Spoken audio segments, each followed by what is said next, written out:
In the first century of the Roman Empire, punishment was not merely a means to enforce law, but a method to display authority.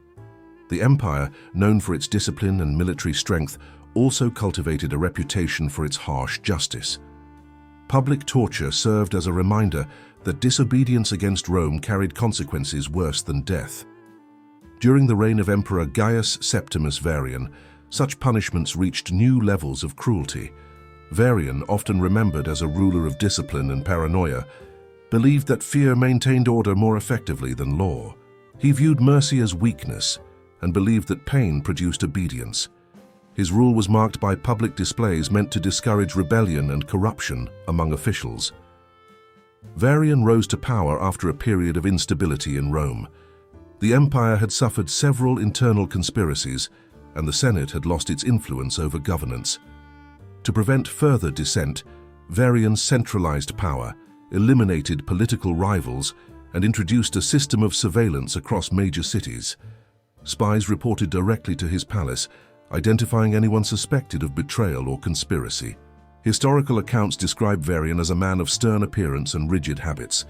He maintained a daily routine centered around military inspection, judicial hearings, and religious rituals. His public image was built on authority and severity. Citizens feared his gaze and soldiers obeyed without hesitation. He often attended executions personally, using them as demonstrations of loyalty to the empire. Roman society under Varian became tightly controlled. Informants were rewarded for reporting suspected traitors. Trials were brief, and confessions were often extracted through coercion. The emperor insisted that punishment should be visible, emphasizing the principle that justice must be seen to be effective. This philosophy shaped one of the most brutal execution methods of the time, the spiked barrel. Before this device gained notoriety, execution in Rome commonly involved crucifixion, burning, or exposure to wild animals. However, Varian demanded punishments that were both symbolic and instructive. He sought methods that could turn executions into mobile lessons.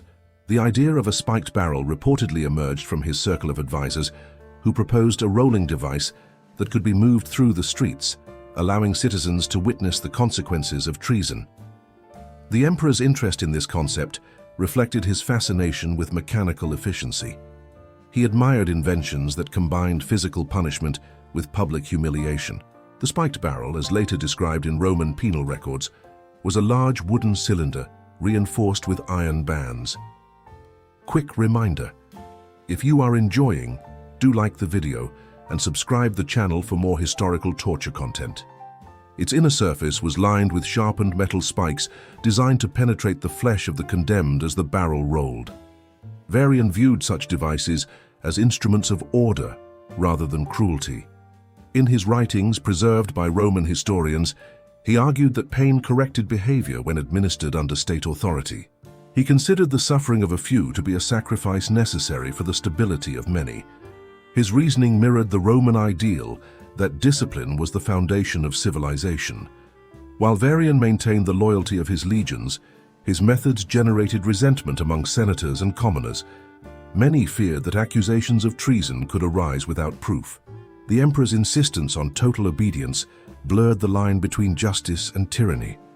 As records suggest, the first individuals subjected to the spiked barrel were political prisoners accused of conspiracy rather than common criminals. Religious leaders in Rome viewed these punishments with discomfort. Though public executions had long been accepted, the intensity of Varian's measures began to unsettle even hardened observers. Priests questioned whether the emperor's actions aligned with divine favor. In response, Varian increased the frequency of sacrifices to the gods, believing that public rituals could reinforce his legitimacy. Roman law under Varian evolved to accommodate his vision of absolute control. The Lex Variana, a decree issued in his third year, expanded the definition of treason to include acts of disobedience, slander, or neglect of imperial duty. This law allowed the state to punish dissent swiftly. Citizens who criticized the emperor, even indirectly, risked interrogation and execution. Varian's obsession with loyalty extended beyond his political circle. He required oaths from soldiers, merchants, and scholars, each swearing allegiance to him personally rather than to Rome as a republic. Those who hesitated were marked as potential traitors. Over time, fear replaced patriotism as the primary bond holding Roman society together. Despite his reputation for cruelty, Varian was not an uneducated tyrant. He supported architecture, road construction, and military reform. However, every accomplishment was shadowed by his belief that fear was a necessary companion to progress. He argued that without strict control, civilization would decay into chaos. This view justified his continued use of severe punishments, including the spiked barrel. Historical commentators like Cassius Dio and later chroniclers noted that under Varian's reign, Rome's streets became stages for controlled terror.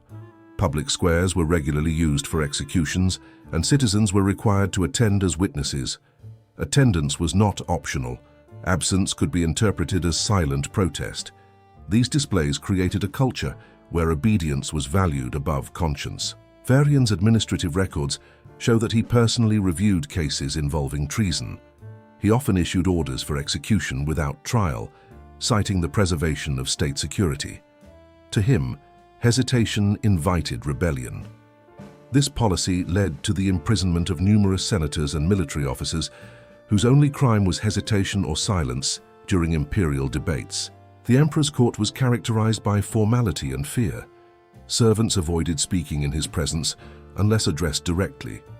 Guards patrolled the corridors with rigid discipline, and even minor offenses within the palace could result in lashes or exile. The atmosphere mirrored the ruler's philosophy, that constant vigilance ensured control. In private, Varian reportedly kept records of each punishment carried out during his reign. These records detailed the crimes, confessions, and methods of execution. Scholars later described this archive as a catalogue of cruelty, though Varian considered it a record of justice. His meticulous documentation demonstrated a ruler who saw violence as administration rather than excess. By the 7th year of his rule, reports of rebellion began to surface from border provinces.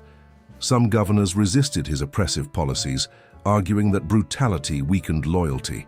In response, Varian dispatched envoys and enforcers to restore order, using the same punishments that had maintained control in the capital. The spiked barrel began to appear beyond Rome, symbolizing imperial authority across the provinces.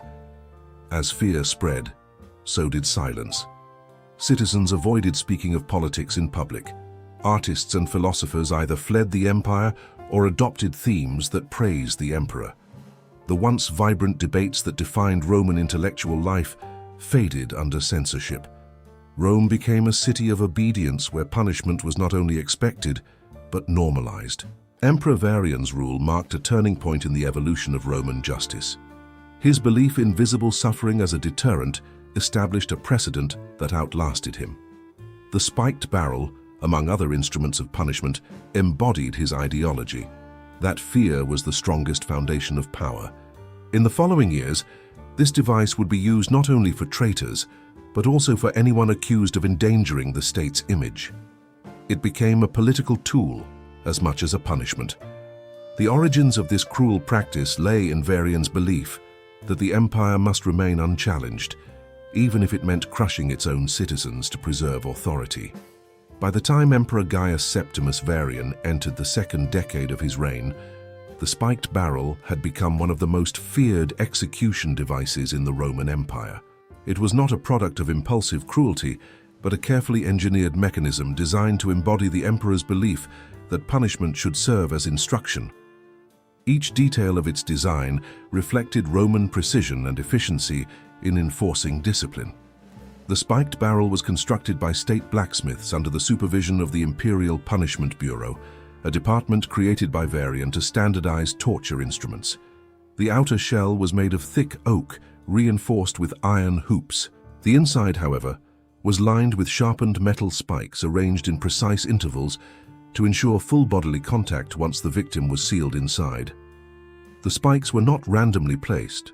They were positioned to target major muscle areas, ensuring maximum pain and blood loss without immediate death.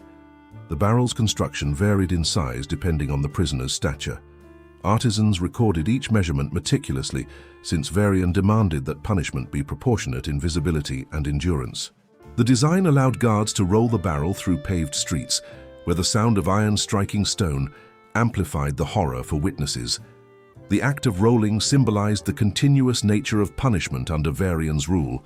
Once it began, there was no pause or mercy. Records from the Praetorian archives describe the execution process in detail. The condemned was stripped of clothing, bound at the wrists, and presented before a public audience. Officials read the charges aloud, often accusing the individual of treason, conspiracy, or defiance of imperial law. Once the sentence was announced, soldiers lifted the barrel upright, opened its hinged lid, and forced the prisoner inside. As the lid closed, iron latches secured it tightly, sealing the victim in darkness and metal. When the rolling began, the spikes tore into flesh with each rotation. The motion shredded skin, ruptured organs, and dislocated bones. The victim's screams were muffled by the wooden shell, but the sound of movement was enough to communicate agony. The barrel was rolled through major streets, so citizens could witness the punishment. The route often ended at the city gate, where the device was discarded or burned. It was both an execution and a demonstration of imperial control. The spiked barrel served several purposes in Roman penal philosophy. It executed, humiliated, and deterred. Its public nature made it distinct from other tortures conducted in secrecy. Varian insisted that citizens see the results of disobedience. The rolling path was carefully chosen, markets, temples, and forums, ensuring that all social classes witnessed the spectacle. Attendance was mandatory, especially for officials accused of corruption or negligence. Historical documentation indicates that the first use of the spiked barrel occurred during the suppression of a conspiracy involving provincial governors. These governors, accused of tax fraud and sedition, were executed publicly to demonstrate that imperial law extended beyond the Senate. After their deaths, copies of the decree authorizing their punishment were distributed across the empire as a warning. Roman engineers also modified the device for different terrains. In provinces with uneven streets, the barrel was fitted with iron rims to maintain smooth rotation. Some accounts mention versions designed for water transport, rolled onto barges, and floated along rivers to extend visibility. These adaptations reflected Rome's administrative discipline. Even torture was standardized to ensure uniformity. The imperial court justified the use of the spiked barrel through legal and religious reasoning. Under the Lex Variana, traitors forfeited all rights to humane treatment. The state viewed such individuals as threats to divine order, equating rebellion against the emperor with rebellion against the gods. Priests often conducted rituals before each execution, purifying the device with incense and invoking the protection of Mars and Jupiter. The ceremony reinforced the belief that justice, not vengeance, motivated these acts. Philosophers under Varian's rule attempted to rationalize such punishments. Some argued that visible suffering reinforced moral stability.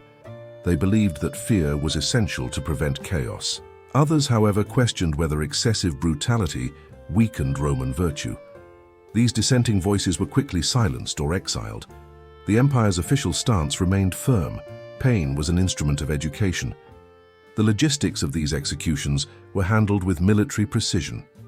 The Imperial Punishment Bureau recorded every case, listing the accused's name, crime, confession, and duration of punishment. These records reveal that the spiked barrel was not used randomly but selectively, reserved for offenses against the state. Theft, adultery, and civil disputes were punished differently. The barrel symbolized treason, rebellion, or disrespect toward the emperor himself. In addition to its function as punishment, the spiked barrel became a political instrument. Provincial governors used it to maintain local order, often executing rebels in the emperor's name. Reports from distant territories describe traveling execution units carrying the device from city to city. Each display served as both spectacle and message. The empire's authority was inescapable. Roman citizens developed a complex relationship with the spectacle. While fear kept them obedient, some grew desensitized. Children were brought to witness the punishments as lessons in loyalty. Merchants resumed trade shortly after executions, treating them as routine events. This normalization reflected how deeply Varian's philosophy had embedded itself into public consciousness. Foreign envoys visiting Rome recorded their shock at such displays. Greek and Eastern observers described the practice as excessive, arguing that it degraded both the victim and the spectator. Yet within Rome, it was accepted as part of civic order. To question the emperor's justice was to invite suspicion, and suspicion often led to investigation. Thus, silence became a form of survival. Despite its brutality, the device demonstrated Roman innovation in mechanical punishment. Engineers took pride in constructing tools that combined efficiency with durability.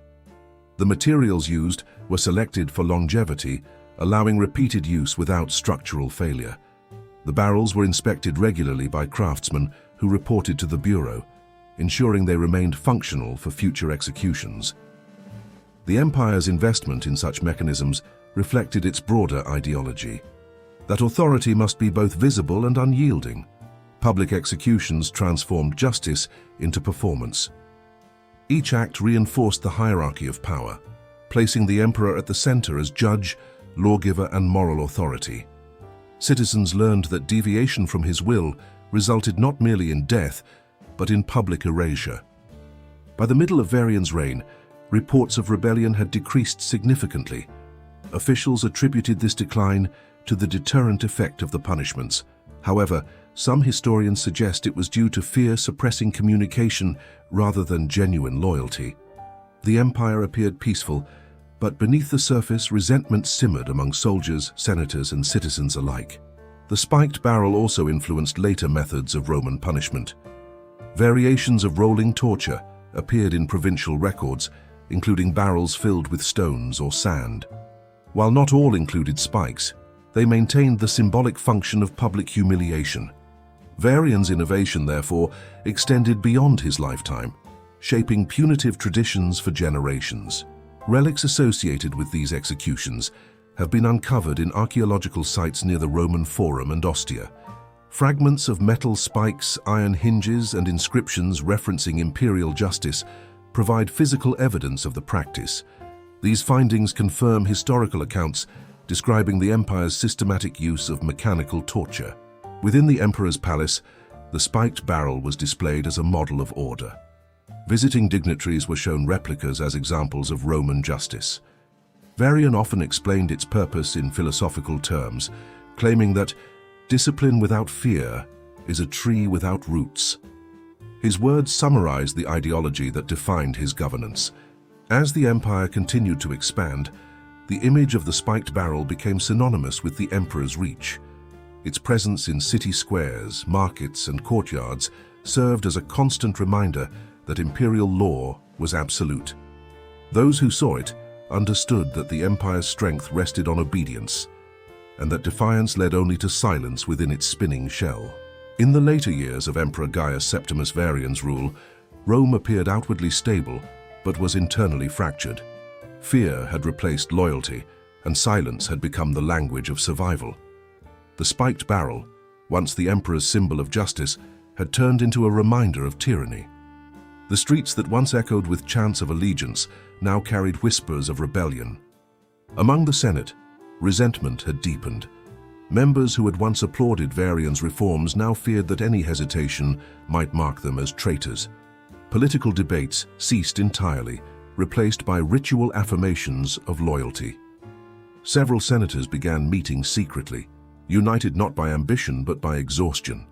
They understood that the empire could not sustain endless rule through terror. Military officers too began to question the emperor's methods. Soldiers who had once enforced the punishments started refusing to participate in public executions. The spectacle that had once instilled fear was now seen as dishonorable. Some legionaries even sabotaged the barrels, loosening their iron bands before executions. Their defiance was silent but deliberate. As rebellion grew in the provinces, Varian's advisors urged him to offer leniency to restore faith among his people. He refused. To him, mercy was weakness. He ordered new executions to reaffirm authority, believing that terror could still restore obedience. Yet the crowds that gathered to watch no longer reacted with fear, only quiet disgust. The empire had grown weary of pain. The turning point came when one of Varian's closest generals, Marcus Aelius Corvus, was accused of treason. Corvus had served faithfully for 2 decades and commanded several legions. His only fault was questioning the necessity of the spiked barrel during a council meeting. The emperor interpreted his words as defiance and ordered his execution in the very device he had criticized. The execution backfired. Soldiers refused to roll the barrel. Citizens who once stood as spectators turned away. The Praetorian Guard, Rome's elite protectors of the emperor, broke ranks and declared that they would no longer enforce cruelty against their own. In a single moment, the machinery of fear collapsed. Varian's authority, built on terror, eroded faster than any enemy invasion could have achieved. In the weeks that followed, the Senate seized control. The emperor was confined to his palace, stripped of command, and later found dead. Some claimed suicide, others whispered assassination. His body was never paraded through the streets as tradition demanded. Instead, it was quietly buried beyond the city walls, far from the monuments he had built to his power. The spiked barrels were destroyed, their iron melted down and repurposed for temple construction. A decree known as the Edict of Clemency was issued, banning torture devices as instruments of justice. The Senate sought to erase Varian's memory, yet fragments of his rule survived in records and ruins, reminders of an era when fear governed Rome. In history's reflection, the spiked barrel stands as both invention and warning, a testament to how absolute power, when enforced through suffering, inevitably consumes itself from within.